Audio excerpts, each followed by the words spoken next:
Linda, and I'm an alcoholic. Hi, everybody. My sobriety date is June 28th, 1986.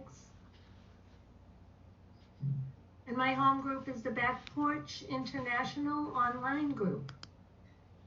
We meet 7 days a week at 12 noon online. So you can come. Everybody's welcome.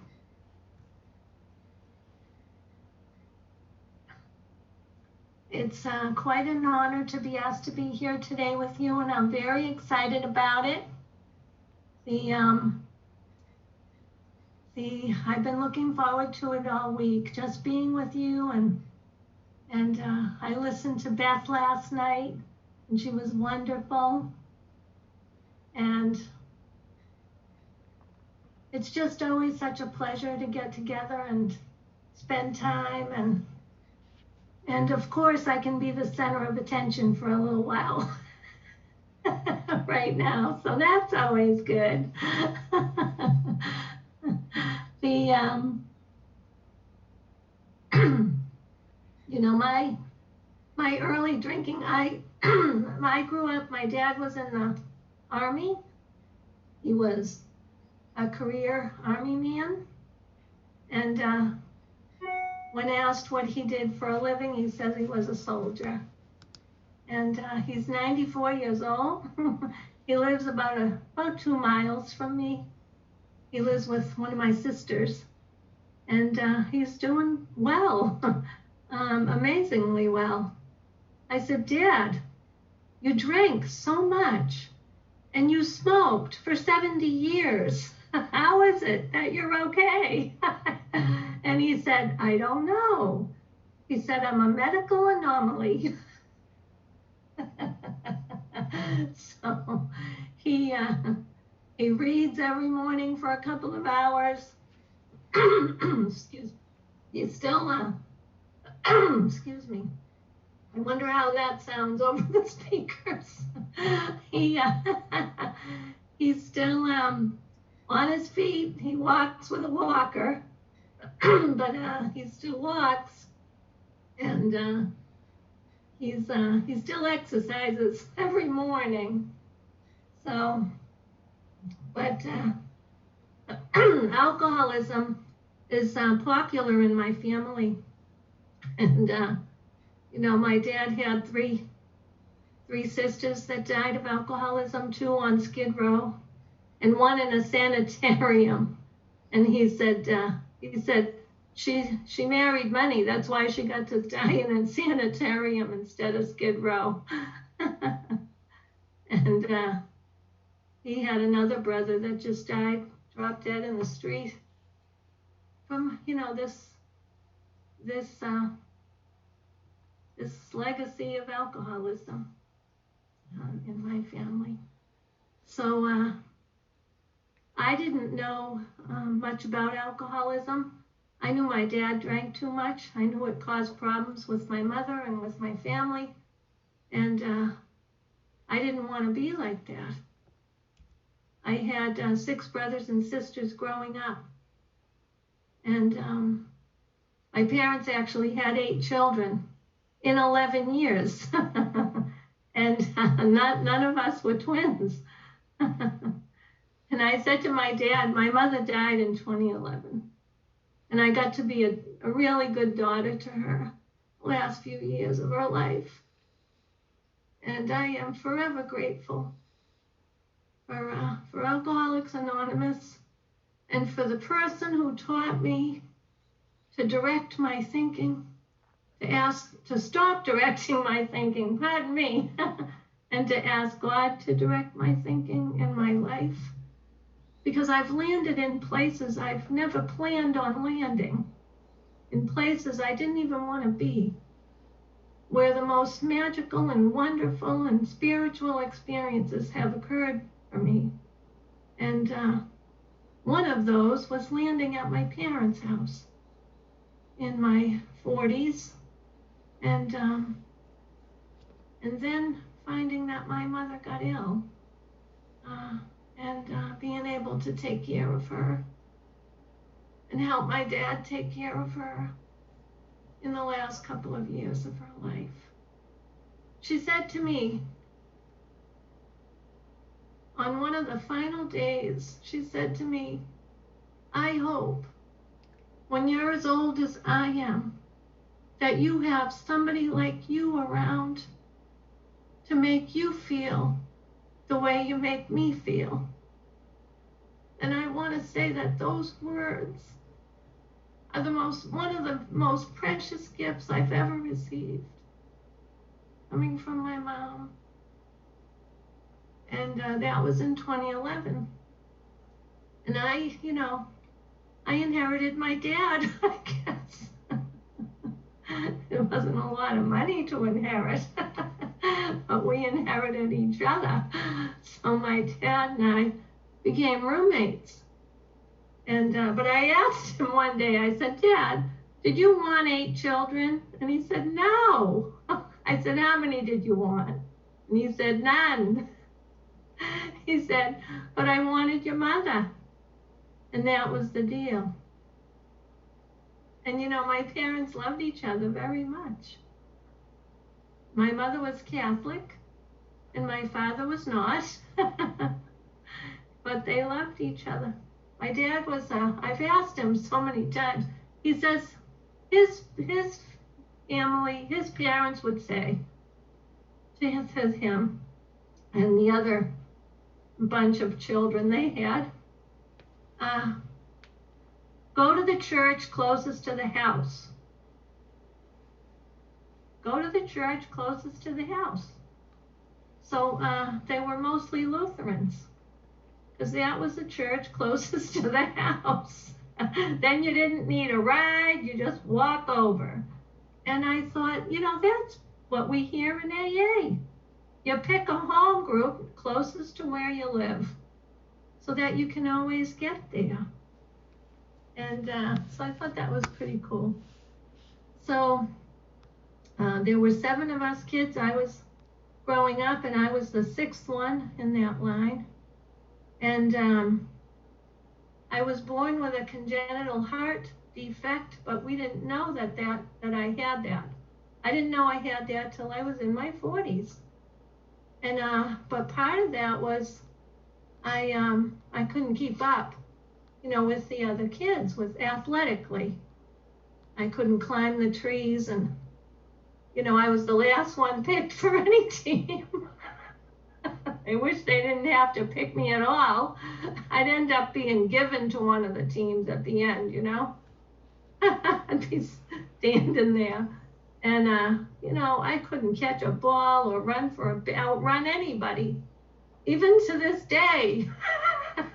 But we didn't know I had a heart condition, So I took a lot of teasing. Of course, that's what happens. And no different from anybody else. So I thought I was undeserving of that, but that terrible treatment. But that's just the way it was. But what happened to me was I loved to read. And my dad would give me books to read that he had just read. He's a reader too, just readers. And he would read a book and give it to me. So I was reading all sorts of stuff. I think I was 11 when I read Crime and Punishment. I just read whatever he gave me to read. I didn't know it was a hard book. I enjoyed that bond with my dad then, and I do still today. We trade books. And so I was a bookworm, and I'd stay in, when they were out climbing trees. I remember my brothers made a tree fort really high. We lived in a 2-story house at the time. I think it had 3 stories, actually. So I went up on the 2nd floor and waving to them out the window. They were in the tree fort. I couldn't get up the tree, but my little sister could. So that was, I took a bit of teasing for that. But anyways, come to light in my 40s, when I landed at my parents' where I didn't feel I belonged, flat broke in my 40s, 20 years sober, and my heart failed completely, And I had my parents there. And my brothers were around too. 2 brothers lived in Orlando at the time. And I had to have a device, an implantable device. Battery operated now, so watch out. But all of a sudden, all these things made sense to me about my life, and physically my life, you know. And the doctor said to me that most people who have the defect that I have don't survive it. And I thought, well, that's interesting, isn't it? Still here. I used to go on retreat. My sponsor would take me twice a year on retreat with Sister Maurice and Sister Rose. Some of you may know them. I loved them dearly. Twice a year we'd go. And if it was a bad year, we'd go more often than that. And years later, they showed up in my life at my law school graduation. Those 2 nuns marched right in. I didn't know they were coming. The people that lead us in Alcoholics Anonymous, it's just amazing. But I used to say, you know, why do people have to die, Sister Maurice? It's so sad. And she said, when your work is done, then God will take you. Not before, not after. It's when your work is done. And only God knows when that is. Right? And I said, I disagree. You know, one of my brothers died suddenly. He was only 46. And I said, I disagree. His work wasn't done at all. And she said, well, it's not you that gets to decide when someone's work is done. Well, that has always helped me. That was the first real tragic loss I had. My brother died. He was 46 years old. He was my, I guess I should go back in time a bit here. And what happened to me was my alcoholism. I started my first drink, I was 15. My first drunk. Because my first, prior to that, at weddings, I remember a wedding, and it was very fancy. My little sister and I remember what we were wearing. And we had these satin dresses with satin coats to match. Mine was pink and hers was blue. And little patent leather shoes. We were probably 5 and 6 years old at this wedding. And they had champagne toast. And when everyone got up to dance, I said, let's get some of these that's left in the glass, And her and I took them over. And we sat in a corner on the floor drinking them. And she said, oh, I don't like this. And I thought, something's wrong with you. How can that be possible? This is great. What do you mean? And I was about 6 years old. And I thought, this is what we want to be doing. See the adults, how they're having fun. She didn't like it. And she's my dearest friend today, to this day. And we're very close. We talk on the phone almost every morning. She's not an alcoholic. And my mother said to us once when we were teenagers, she said, she said to me, your sister, I can put her in a room full of scissors and razors, and I can sit her there by herself and tell her don't touch anything. And she won't. I can come back in an hour, she'll be fine. I can't even tell you we have a room like that. So, my poor mother. One time she said, you can't lie because you're going to get a black dot on your soul. For every lie you tell, you get a black dot on your soul. And I said, I thought about this for a minute. And then I said, well, how big are these dots? And how big is my soul? Because I want to figure out how many dots can I get. before it appears to be a real problem. And my poor mother, she just shook her head and walked away. My poor dear mother. You know, there was no getting through to me. I had my own ideas all the time, better ideas. And how did I know they were a better idea? Because I had them. So, anyhow,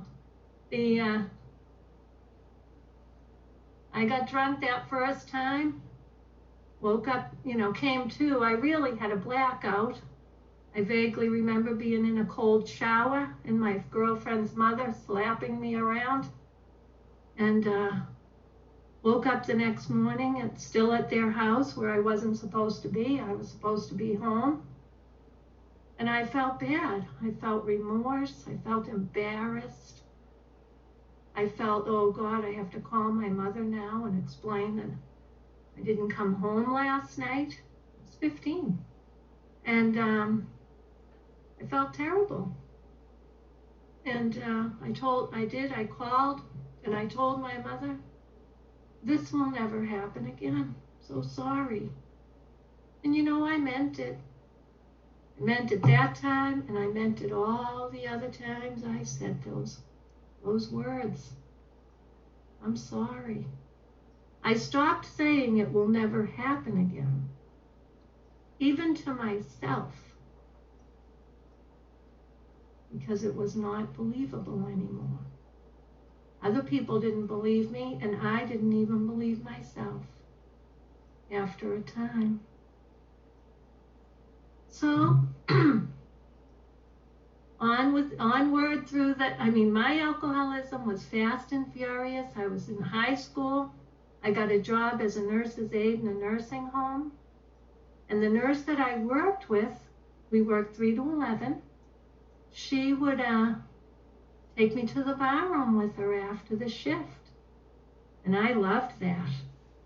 And I loved her for it. And if she worked an extra shift, I'd work an extra shift. Because I wanted to go to the bar room with her afterwards. And I got on that bar stool, and I was all right. I was at ease. I felt as good as, if not better than, everyone else in the bar. I felt more comfortable on that bar stool than I did in my own home with my own family, in my own bed. That bar stool felt good. I loved it when the bartender knew what I wanted before I didn't have to ask for it. That was having some importance, I felt.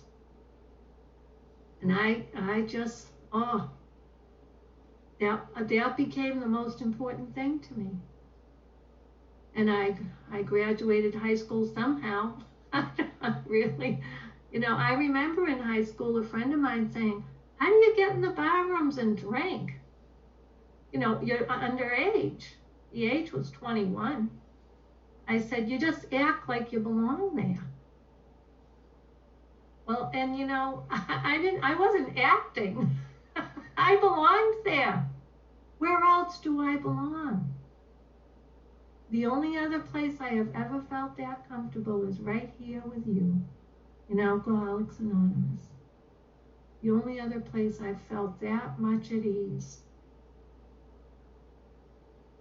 We will know peace. That's the name of this conference. We will know peace. And I have come to know peace through these connections with people in Alcoholics Anonymous who've led me to my higher power. I know peace today like I've never known peace. It's grown over the years more and more, deeper and deeper. So, I got out of high school. I went to college. I used to say for many years, I said I had a scholarship and I went to the local community college. And one day it hit me, I don't know about anyone else, but I'm still clearing up. All these years later, I go, oh, wow, that's what happened. Well, it wasn't a scholarship. It wasn't based on any of my merits. It was financial aid because my family had a lot of kids around the same age trying to get to college. There wasn't any money. So you get this financial aid and you just go. And unfortunately, it was, I couldn't get past the pub to get to class. I'm sure that's true of other people in this group. I couldn't get past the pub to get to class. And so I wasn't able to complete the first semester. And it was like I brushed it off like it was just too, it was a relief when it was when I just mentally said I don't have to go anymore. It was a relief because now I could just stay at the pub, right in that bar room. And I got very quickly to the point I couldn't punch a clock anymore. That required just a little bit of discipline that I didn't have and I didn't want to have. So I got a job as a waitress. And that way I could just work some hours through lunch, fill my pockets, and get over to the bar room and drink till it closed. And that became my life. I wasn't even old enough to legally drink. And that was my life. And, I had a car, but, the car always wants tires and insurance and things like that. A license, registration, gasoline, it's always something with the car. So, I took the car up in the woods and I left it there. And I walked away from the car. And it was a big relief. Now I don't have that thing hanging on me all the time, taking the money out of my pockets. I just walked away from everything that got in my way. I walked away from my family. And my brothers and sisters were having, weddings and showers and, births, babies. And I couldn't get off of the bar stool. Now, most of the time I didn't want to get off the bar stool. I was trying to get on the bar stool. I was trying to do as little else as possible to spend the majority of my time on the bar stool. But occasionally it would bother me a little bit. My little sister got married, and I was the quote-unquote maid of honor. And for many of the things that you do as a maid of honor, like picking out the dresses and this and that, I was unavailable because I was on that bar stool. And it bothered me a little bit a few times, like, I should probably, but I just couldn't do it. Once I got on that bar stool, I could not get off. I didn't understand that. I didn't know. And it wasn't even a real problem, just occasionally, to me, at that time. But I was really grateful years later. That marriage failed that my little sister had. And years later, she got remarried, and I was able to do the things that we do due to being sober.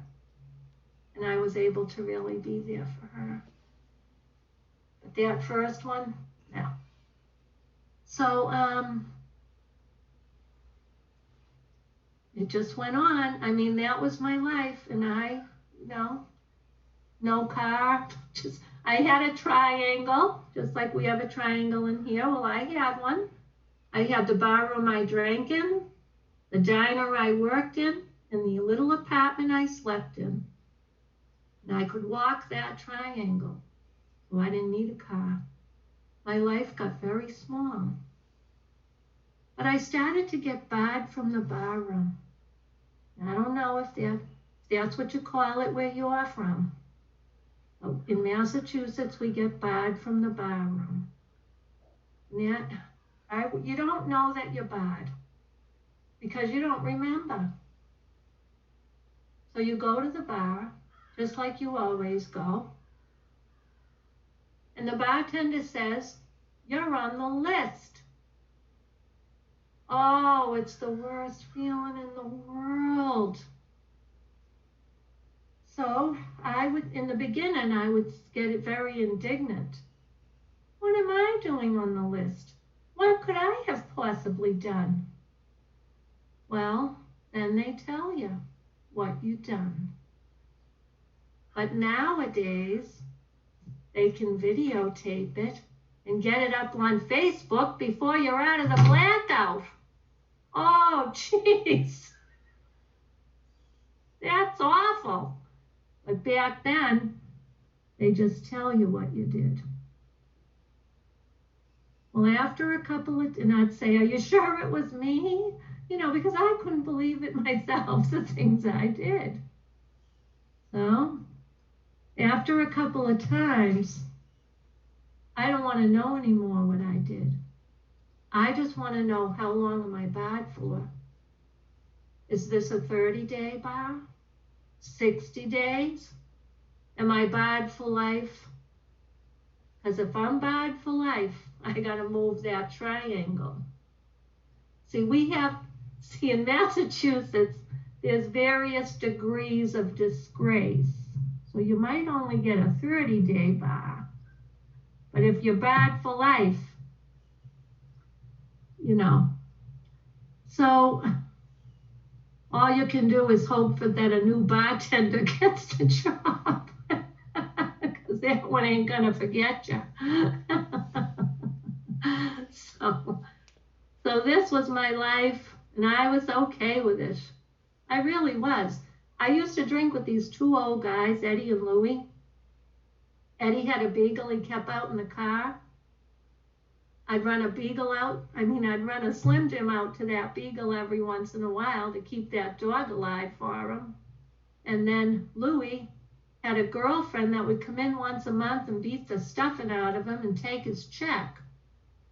And when we'd see her coming and we'd all just stand back because you didn't mess with her. She was tough. And these guys were these two old retired vets. They'd tell me about, we'd watch reruns of Hogan's Heroes.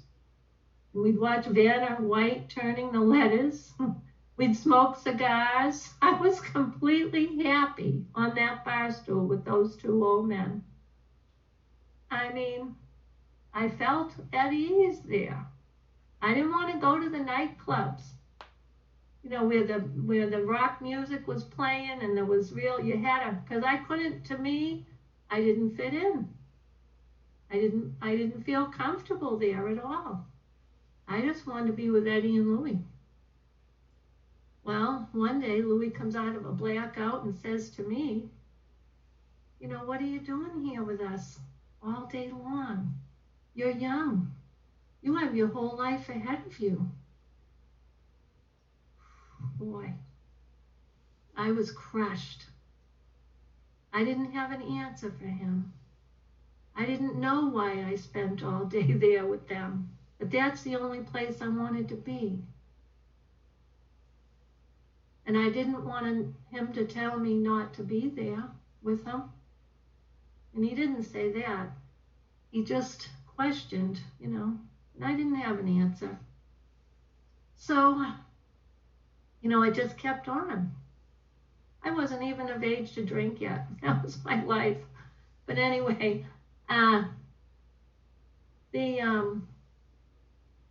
what happened was something that happens often to people like us, and maybe it's happened to you. I wasn't even looking for Mr. Right, and Mr. Wrong showed up. No, no. I like what Beth said last night too. She dated at last call. So did I. What else was there? And I always say, is it really dating? I don't know what it is. I don't know what to call it. But, at the end of the night, you got to get out of there. You really don't want to be alone. You don't care to be alone. Maybe there's another bar that's open on the other side of town, open for another hour. and you can race over there.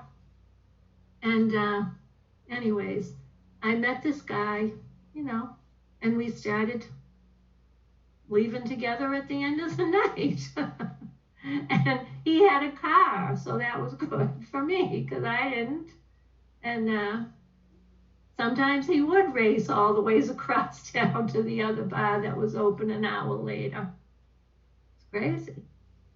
And so that's what happened. And I guess that was a relationship after you do it 3 or 4 times. I don't know. But that's what happened. And then all of a sudden we're a couple. And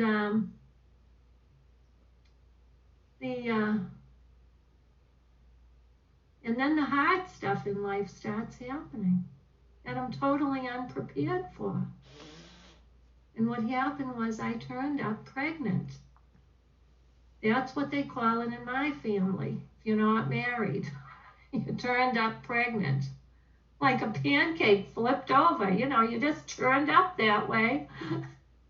All by yourself.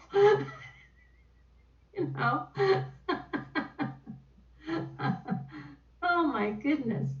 Well, I got all these brothers and sisters and cousins and aunts and uncles and my parents. My parents loved me, but I couldn't go to them.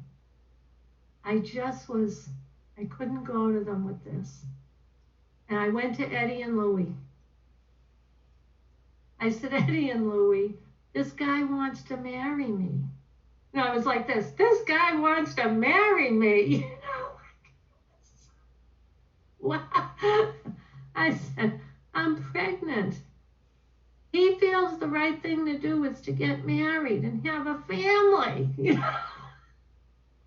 I don't know what the right thing to do is. I have no idea. And Eddie and Louie said, he does have a job. I didn't. It was getting harder and harder for me to hold on to a job. He does have a job. Marry him. That was the extent of the analysis on my situation. And I said, okay, let's have another drink.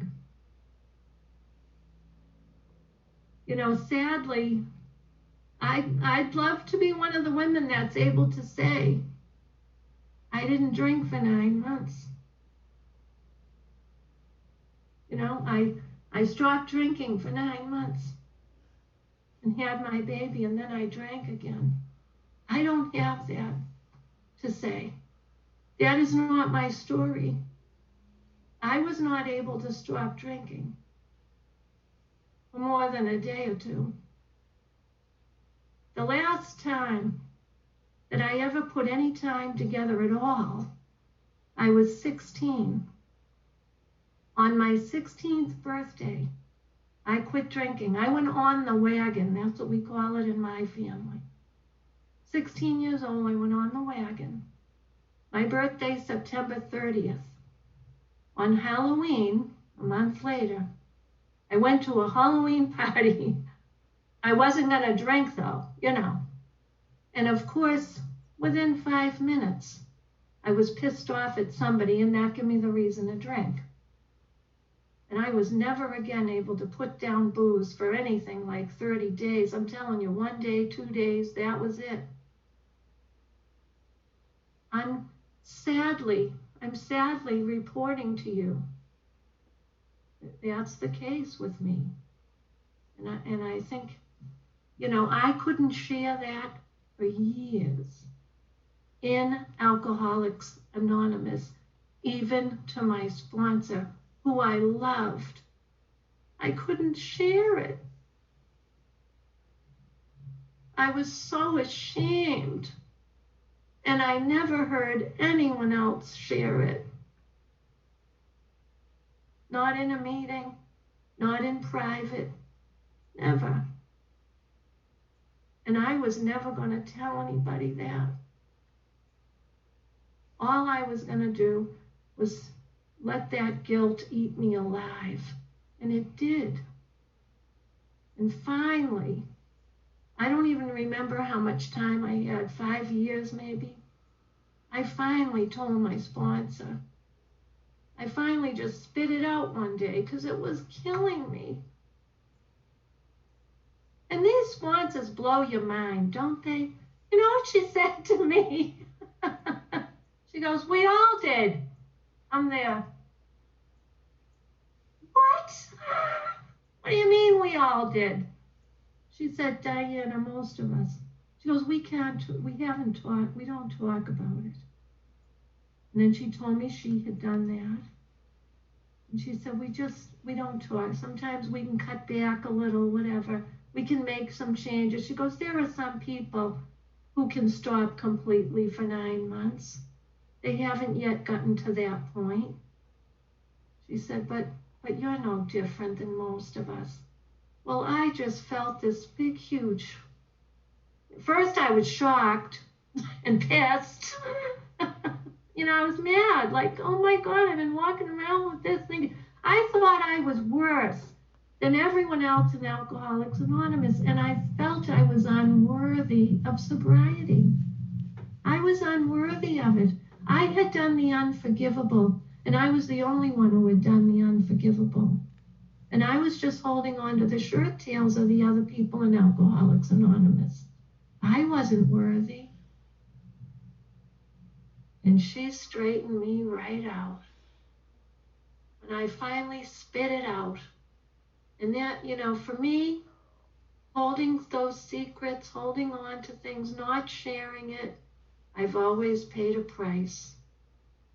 And so what happened, and the price for that was all that time sober, not feeling worthy of it. Still thinking, I'm no good. So she helped me. And what she said to me was, you're going to go to counseling. She sent me to outside counseling about it. And she said, you're going to you'll be the one to talk. I said, no one talks about it. She goes, then you talk about it. Well, it took me another several years. And finally, I was able to start sharing it at meetings. And you would not believe the people that have come up to me after meetings and told me things they've never told anyone. I had this woman come up to me after I spoke at a meeting. She had to be in her 80s. She hobbled up to me on a cane, and she stayed last in line. You know how people line up to thank the speaker? She waited till last with that cane because she said she put herself finally right in front of me. She was last. And she said, I have to tell you something. And then she told me this thing that had happened to her in terms of a pregnancy that she'd had. She said, I've never told anyone. And the tears were streaming down her face. She'd never told anyone because she was so ashamed. And I said, this thing is alcoholism. This is a disease. Is it a disease or not? Is it an illness or not? Is it a mental illness or not? It's an illness. We're not bad people. We are very sick people. And the mental obsession and the physical compulsion, that's real. That's real.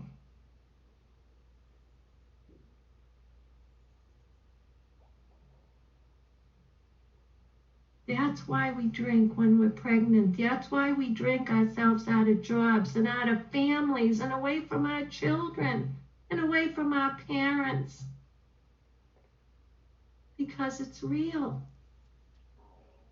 Nothing stopped my drinking. Not my family, not my college, not my car, not my jobs. I got fired from jobs for the way I smelled. Didn't stop me. So now I try to make sure I talk about that as often as I can so that other women know that they are loved, that God loves us, that we are loved and we are worthy, and that we have alcoholism.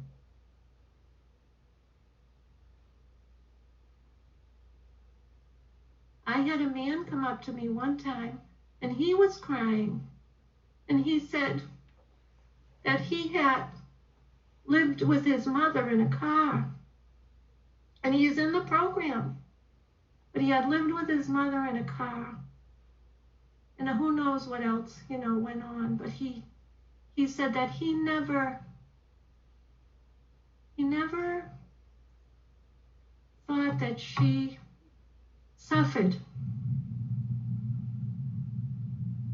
He goes, I never knew she suffered. That's what he said to me. I never knew she suffered. And he was crying because through what he heard me say, he realized she must have suffered. Of course she suffered. We suffer. And I think he had this big forgiveness of his mom through that experience. So, it says in our literature, in our big book, it says, the darkest, and I'm paraphrasing because I can never do it exactly. I don't have that kind of mind. But it says, our darkest times, our darkest points, our deepest, suffering will become the light for other people. So I feel that's true. And what happened was he did have a job. He had a good job, nice career actually. He was a bit older than I was, about 10 years older than I was. And he wasn't a bad guy. He was trying to do the right thing. He was a decent person. He was a drunk. We were both drunks. His job was sending him to Denmark. And so we got married and we went to Denmark, Copenhagen. And we were living there.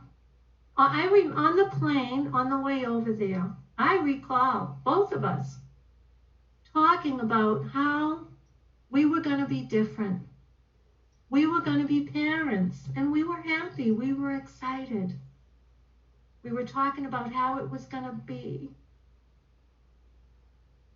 Like any young couple, we were talking about, we were saying we weren't going to drink anymore, at least not like we usually did. And we were going to be parents, and we were going to have, and we were picking out names, like people do. And in between, we're ordering drinks, on the plane. But I believe both of us really, we both felt that we were going to be different somehow. We were going to do this. And we were drunks, high in the sky. It wasn't going to be that way, the way we imagined it.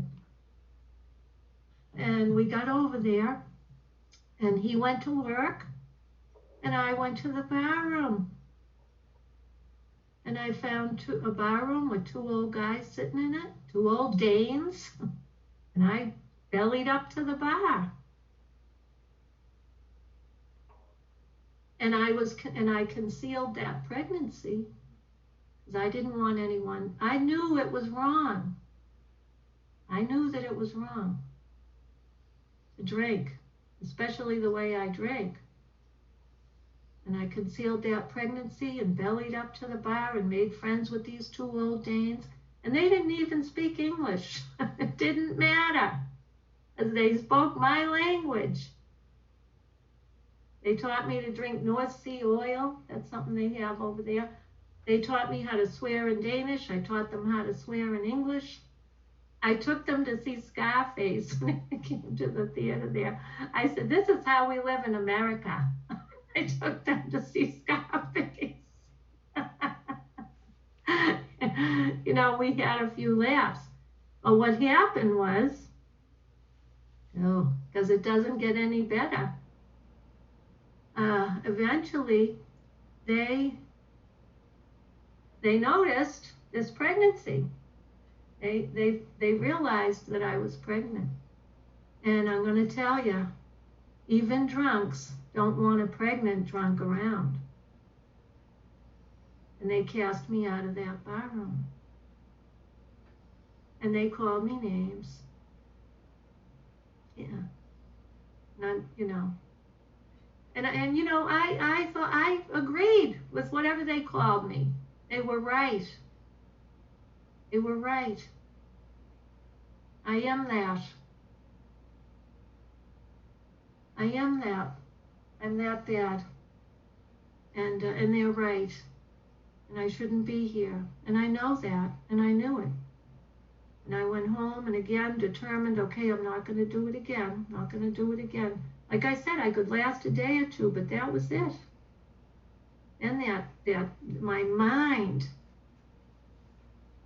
So I went home and where we were living. And the next day I was down, or two, you know, I was down in the cellar with a jug of wine. And I'm saying, I'm not going to do this tomorrow. I'm not going to do this tomorrow. I'm not going to do this tomorrow. It's just, you know, the horrors of alcoholism just set in for me. The loneliness, the despair, the bewilderment. Why can't I stop? I want to stop drinking now. I really did. I don't want to be doing this. I was not a person who would like to drink alone. And there I was, all alone, because I was hiding it from the person I married. I didn't even want him to know. And he was out in the bars at night. And I was mad because I couldn't go anymore. You know, it wasn't pretty. And I'm down in that cellar, crying, the horrors of alcoholism. And I don't know what's wrong with me. I don't understand what's wrong with me. And the guilt and the shame. And what happened was eventually we went to the hospital because it became apparent that it was, you know, something was happening. Now I'm going to tell you, I was terrified to have this baby, really terrified. And I was afraid of so many things. I mean, my whole thing was fear, fear, fear, fear. But this particular fear, I was terrified, number one, of having a baby in the first place. But I was really terrified that this child would have all kinds of problems and defects. And that would be my fault. And everyone would know that that was my fault. And oh my God, if I could still be pregnant today with that child and have never gone through the birth, I would be. I was terrified. Didn't want to do it. And we got to the hospital and they said, yeah, we're going to be doing this today. I said, no, we're not. I'm not ready. I said on my calendar, I think I have 6 more weeks. That's what I told them. And I went and locked myself in the bathroom in the hospital. And I wasn't going to come out. I said, I'm never coming out. You know, just the so childishness. But that's where I was. I was 20 years old. And I was like, no, I'm not coming out. Well, eventually, of course, I don't know what you've heard about it, but it hurts pretty bad. And eventually I come out of there. Help me, help me. Help me, something's wrong. You know, well, something's wrong, you're giving birth. I feel bad for those people that had to deal with me that day, Denmark, in that hospital. I'm sure they wished I didn't want to be there. I'm sure they wished I didn't have to be there. But they just took over and they do their thing. Oh, God bless them. And what happened in that, by then I had become an atheist. I didn't believe in God anymore. I would sit and argue with Eddie and Louie that there was no God. I just didn't believe. And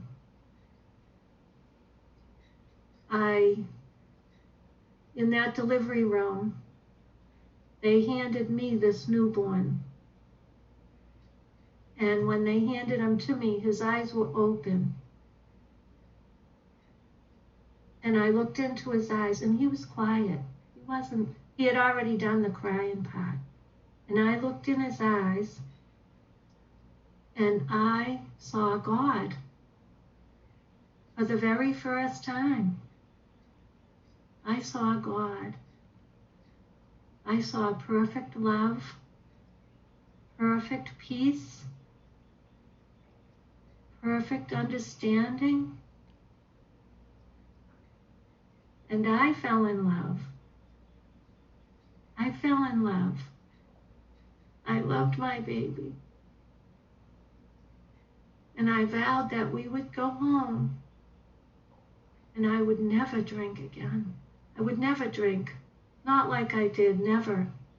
I would take care of this baby. I would love him. I loved him with all my heart. And I would let no harm come to him. And I would cherish and care for him. And I meant it. Oh, I meant it. And we went home from the hospital. And he went to work. And I went down in the cellar, the jug of wine and the newborn. And the horrors of alcoholism just multiplied exponentially. The loneliness I felt, the self-loathing, the bewilderment. And I'm not going to do this tomorrow.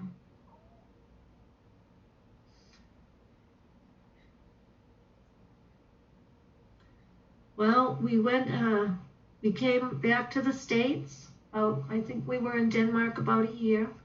Came back to the States, and it just didn't get any better. I went back to the bar rooms I always went to. Try to find babysitters all the time, babysitters.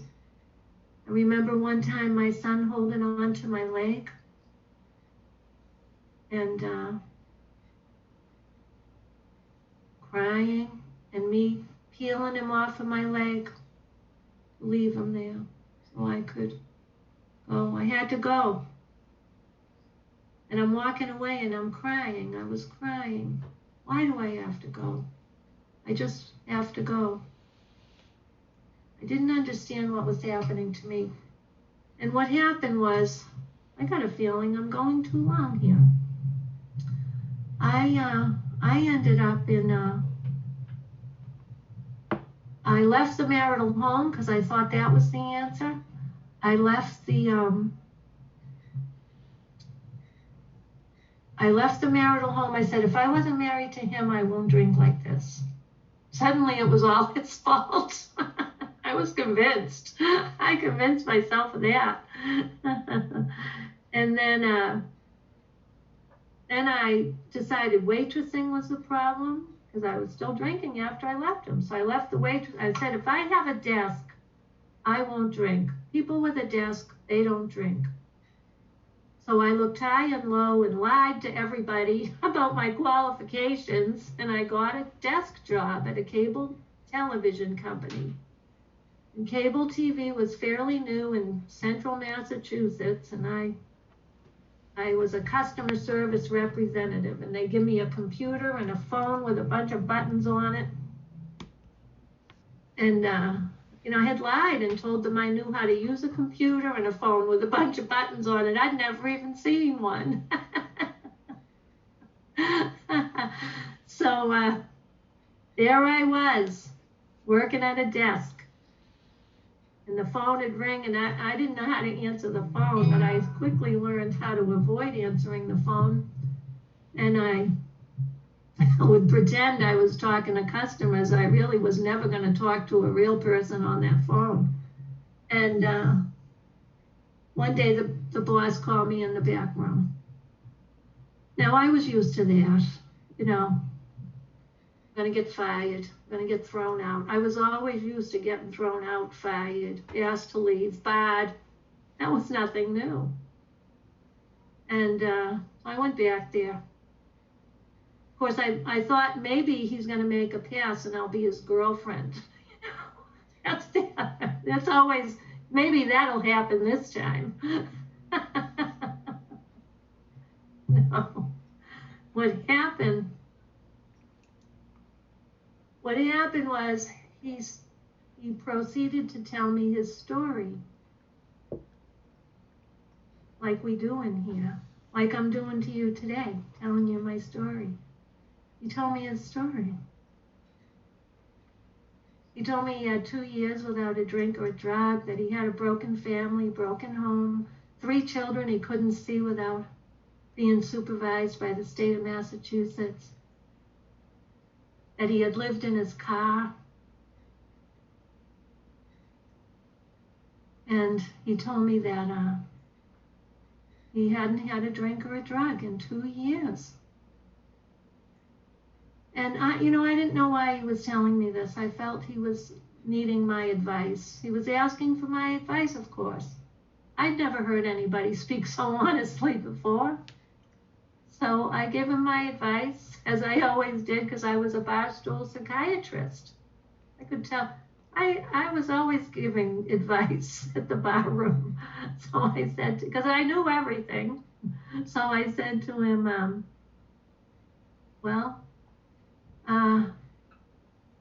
you don't have to ever tell anybody else that.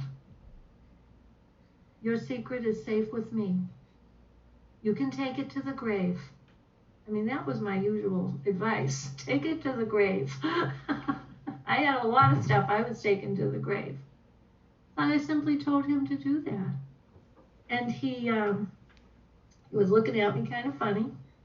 And he said, do you know that you have 2 different shoes on today?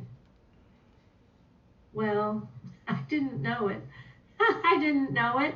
And I didn't know if I should look down and validate it or if I should run for the car. And I figured I'm fired now. Now I'm back to I'm fired. And he said, no, you're not fired. He said, I want you to stay. And if you ever think that you might have a problem with alcohol, I know some people. They helped me. And I think they can help you too.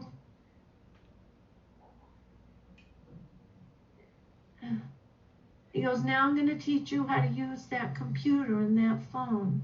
Because you haven't been getting any calls. I guess it's all on the computer. How many calls you're doing. So he, 2 things captured my attention with this man. One is he didn't throw me out and he caught me red-handed. And he caught me wearing 2 different shoes. I don't even know how long I've been wearing those shoes. And he's talked about some people that he knew that helped him. Sounded like he had, So, I mean, I was kind of speechless, which doesn't happen to me often. Let me just see that. I got to stay on track here. I'll keep you here all weekend. No. No. So now that I feel better. Anyhow, can you imagine him telling me his story in the back room of that job? Who does that? He was the boss. He was the supervisor. When I think of it now, I'm like, oh my gosh. Oh my gosh. He interrupted my death. He knew what was wrong with me. I didn't know what was wrong with me. I was dying of alcoholism and I didn't know it. I didn't know that. I didn't know why. I thought I was a bad person. And he reached his hand out to me in that back room and he didn't throw me out.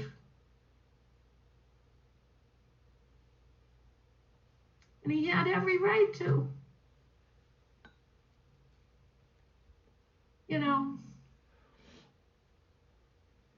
Talk about carrying the message to the alcoholic who still suffers. He interrupted my death. A few more weeks went by. My thoughts were consumed with suicide.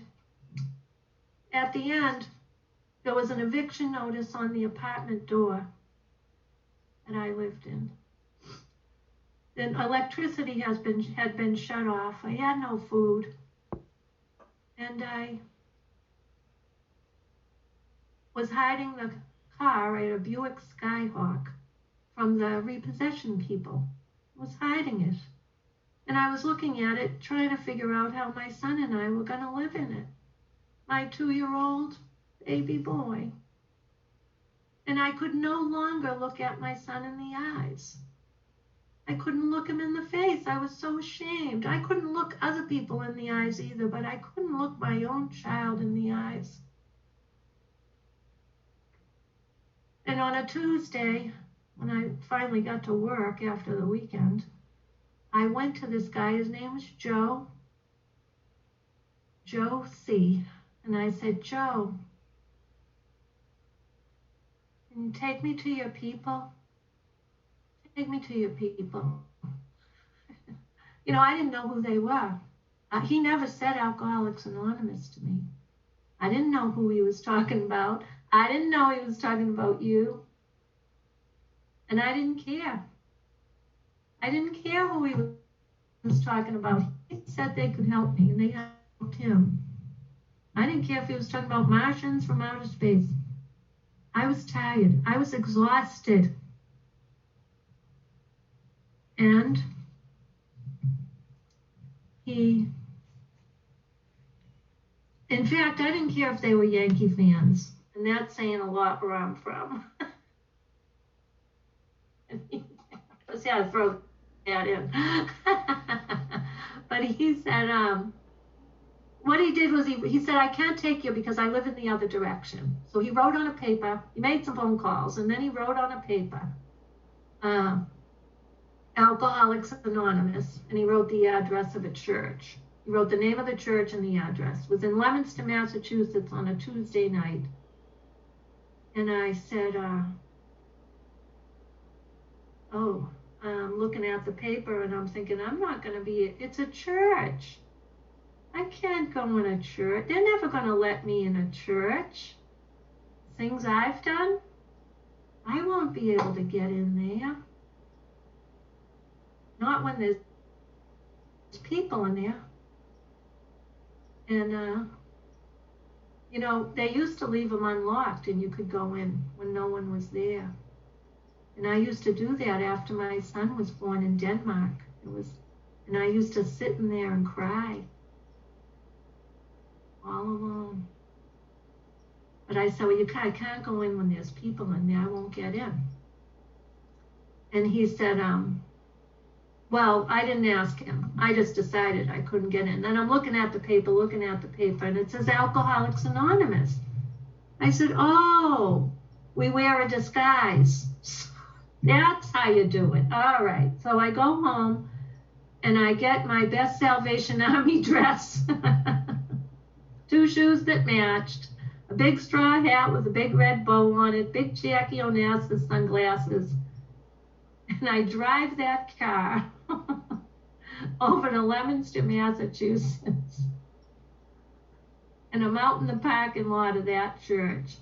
And I'm looking around, and these people don't have a disguise on. I'm thinking, why don't they have on their disguises? And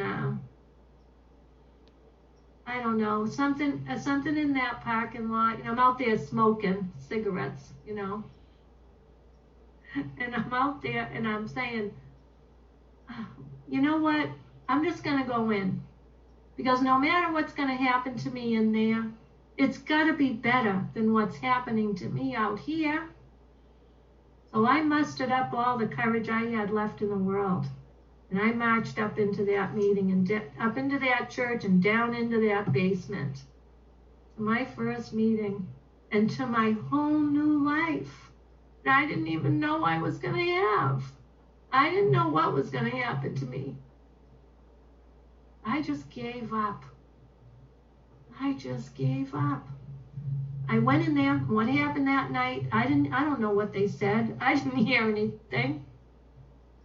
But I saw a guy that I drank with in the bar rooms.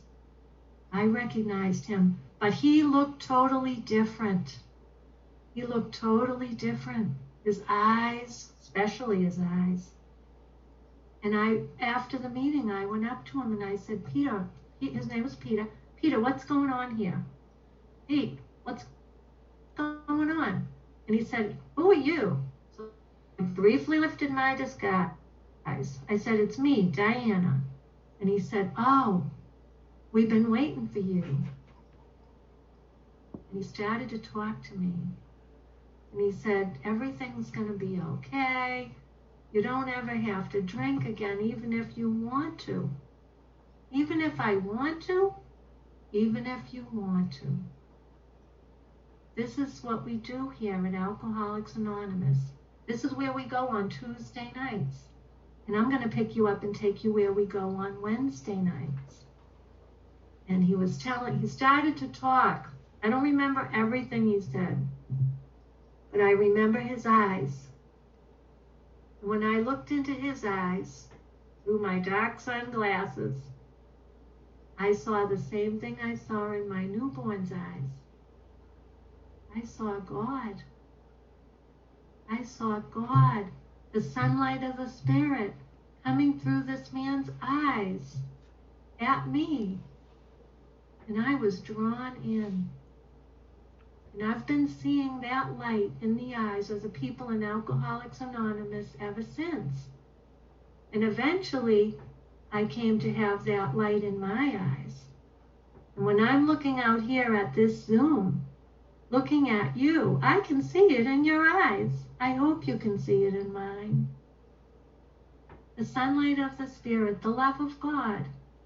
On page 55, that's my favorite passage in our big book, talks about within every man, woman, and child is the fundamental idea of God.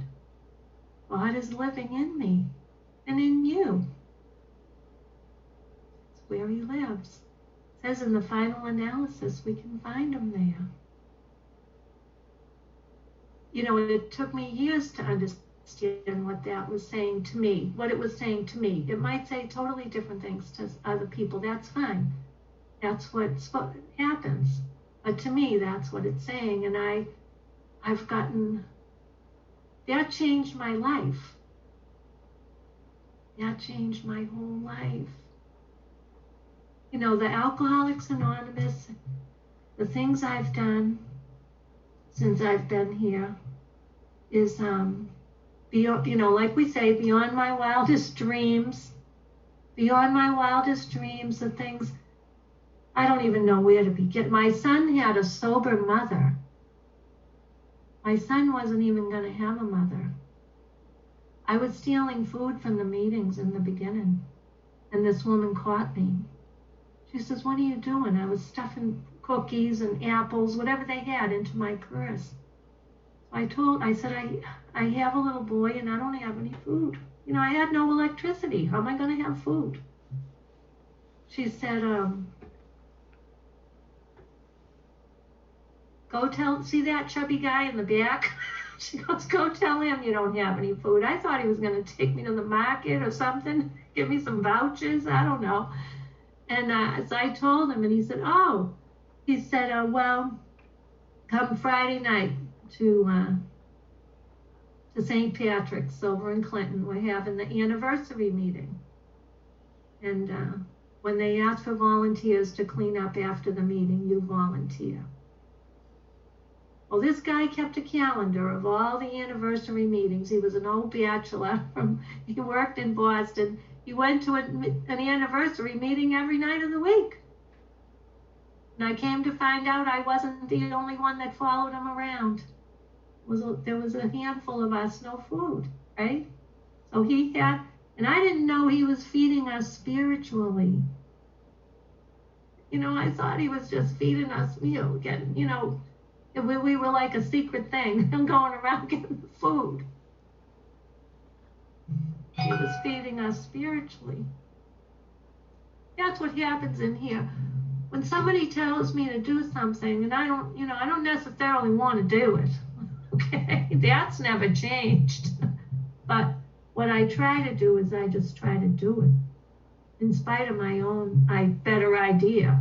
My better ideas got me in a lot of trouble all my life, sober or not.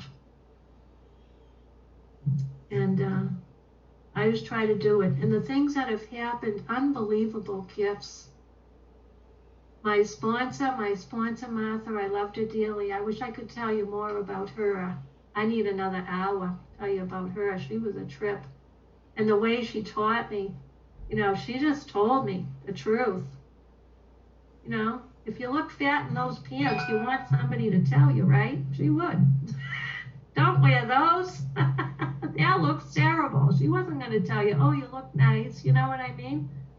She wouldn't say, oh, that's, yeah, that behavior's okay. No, it isn't okay. I had no idea because I never listened to my mother. My mother was telling me all the same stuff, but I never listened. My father, too.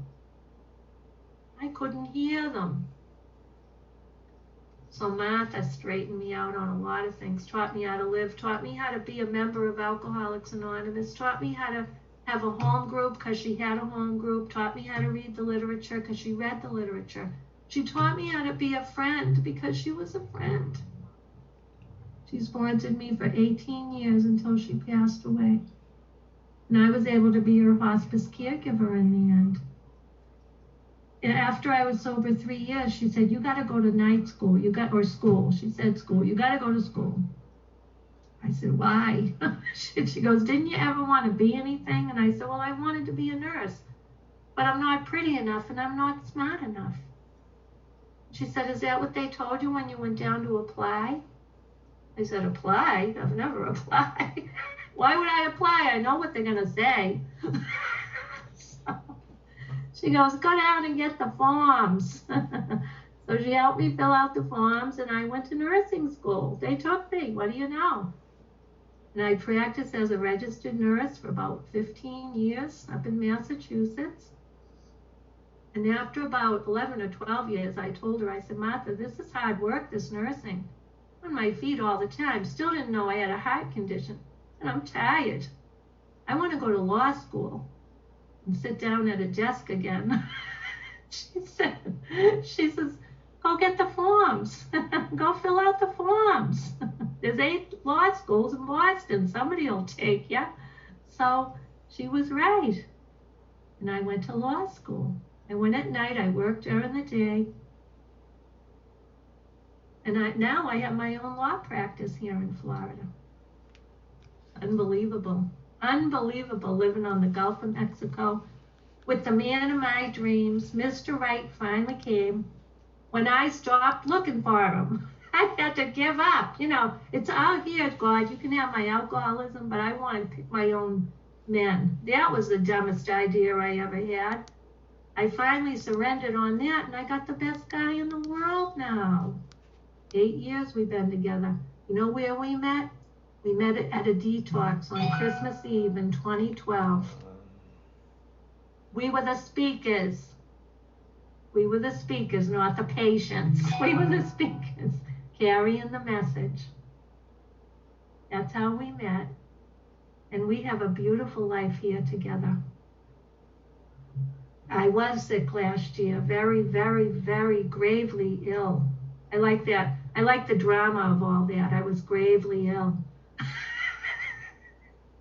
But I really was. I could hardly walk from the bed to the bathroom. It was pretty rough. It was very rough. And what happened was, Stan, who's the love of my life, we've been best friends, but I didn't want him to have to put up with that. Well, he was more than I could ever ask for. And now look at me. That's my treadmill that I walk on. I have good doctors, and I am back on my feet. I'm doing wonderful. Now I can't go outside much because I can't catch this thing that's out there. My lungs suffered, it was a lung infection that I had, like TB. And I'm still on medicine for it. It's not TB, but it's like that. It's a mycobacterium. Very bad. And it did a lot of damage to my lungs. I didn't know I had it. You know, and then I just kept getting sick and sick and sick. And I didn't get diagnosed till August 2019 is when they started me on the medicine. Anyways, long story, even longer. I'm better now, and I'm grateful. And what happens to me every time through those challenges is my connection to my higher power, my peace, the peace that I know gets even greater. And I laid here some days and thought, God, you can take me. It's okay. You know, if I go, it's okay. I'm okay. If you feel my work is done, I know I'm okay. No matter what, I'm okay. And but I'm still here, so it wasn't my time yet. And I get to be with you today. This has been a most wonderful adventure to be on today with you through our online connections with Zoom. And I don't know. I don't know how to end this, except to just say to you how much I appreciate you spending your time listening to me. I'm always kind of surprised that people would do that. And I hope that you will always know the love of God and the power of this program. And when you tell your stories, who might hear it might be relieved of some really awful stuff by your being brave. And I love you all so much. Thank you.